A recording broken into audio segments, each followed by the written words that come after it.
অনেক দিন পর সকালবেলা লাল চালের খিচুড়ি রান্না করলাম। হ্যালো সবাইকে, কেমন আছেন? আশা করি সবাই খুব ভালো আছেন। এই যে আমরাও মোটামুটি আছি। তো আজকে তো 2 দিন ধরে অনেক বৃষ্টি হচ্ছে, ঠান্ডা ঠান্ডা ভাব। মানে এত প্রচণ্ড গরম পড়ছিল যে 2টা ফ্যান লাগতো। কিন্তু এখন একটু বৃষ্টি হয়ে প্রকৃতির কি লীলা, একটু বৃষ্টি হয়েছে এত ঠান্ডা লাগে যে ফ্যানই বন্ধ করে ঘুমাতে হয়। তো সকালবেলা উঠে একটু লাল চালের খিচুড়ি রান্না করলাম, সবজি খিচুড়ি আর ডিম ভাজি। এই হলো আমাদের সকালের মেনু। তো বাবুকেও এটা দেবো, তো ওকেও খাইয়ে দেবো। সব মশলা মাখিয়ে আমি একবারে হাতে মাখিয়ে চড়িয়ে দিয়েছিলাম। তো প্রেশার কুকারে দিলে বেশি ভালো হতো, কিন্তু প্রেশার কুকারে দিইনি, না দিলেই বেশি দেরি হয়ে গেছে। তা যাই হোক, বাবুর বাবা খেয়ে চলে গেছে, আর এখন আমি আর বাবু খাবো, খেয়ে নেবো। তো বাবু এই যে এদিকে ওদিকে ঘোরাঘুরি করছে, একবার ও ঘরে যাচ্ছে, একবার এ ঘরে যাচ্ছে, শুধু এরকমই করে।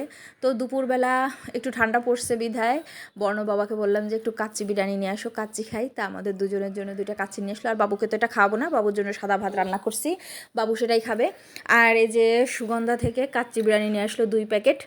তো সেটাই আমরা দুইজনে খাবো দুপুরবেলা। আর বাবু তখন ঘুমাচ্ছিল, ও ওঠেনি। ও উঠলে অবশ্য ওকে একটু দিতাম, সাথে একটা ডিম ছিল আর একটু খাসির মাংস ছিল। বেশ ভালোই লাগলো। মানে প্যাকেট দেখে মনে হচ্ছিলো ছোটো, কিন্তু আসলে পেট ভরে গেছে এমন অবস্থা।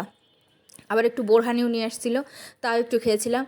আর এই যে রাত্রেবেলা কী খাবো সেজন্য আমি আবার একটু রুটি বেলে নিচ্ছি বিকালের দিকে। তো ভাবলাম যে একটু রুটি বেলে রাখি, তাহলে রাত্রেবেলা খেতে পারবো, কারণ রাত্রে তো বাবুকে নিয়ে আর করা যাবে না। আর বাবুকে ঘুম পাড়াতে গেলে আমিও ঘুমাই পড়ি, আর হয় না। এই জন্য ভাবলাম বিকালবেলায় একটা রুটি বানিয়ে নিলাম। এই যে গোল গোল সুন্দর রুটি বানিয়ে নিচ্ছি।